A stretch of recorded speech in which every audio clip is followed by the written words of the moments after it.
नमस्कार. सोनेगाव पोलीस स्टेशनला मिहान येथील हेक्झावेअर कंपनीच्या मॅनेजमेंटने तक्रार दिली की त्यांच्या कंपनीची साधारण 4 करोडच्या आसपास फसवणूक झाली. सदर कंपनी ही हेल्प डेस्क म्हणजे कस्टमर केअरचं काम करते. इतर कंपन्यांचे प्रॉडक्ट्स रिफंड किंवा प्रॉडक्ट पिकअप करून त्यांना रिफंड वगैरे देणे या संबंधाने कॉल घेऊन क्वालिटी प्रॉडक्ट चेक करणे वगैरे अशी ती मदत करत असते.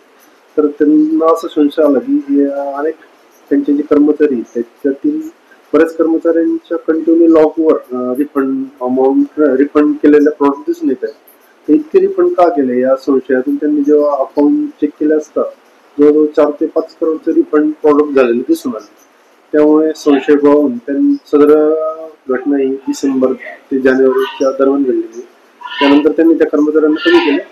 नंतर अकाउंट करून त्यांनी 5 तारखेला सदर प्रकरणात कंप्लेंट दिली आहे.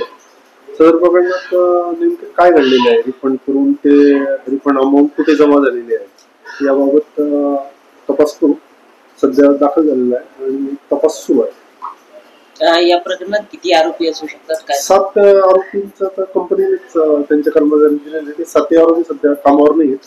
त्यांना डिसेंबरच्या अखेरच कंपनीने कामावरून काढले होते. 7 आरोपी नाव.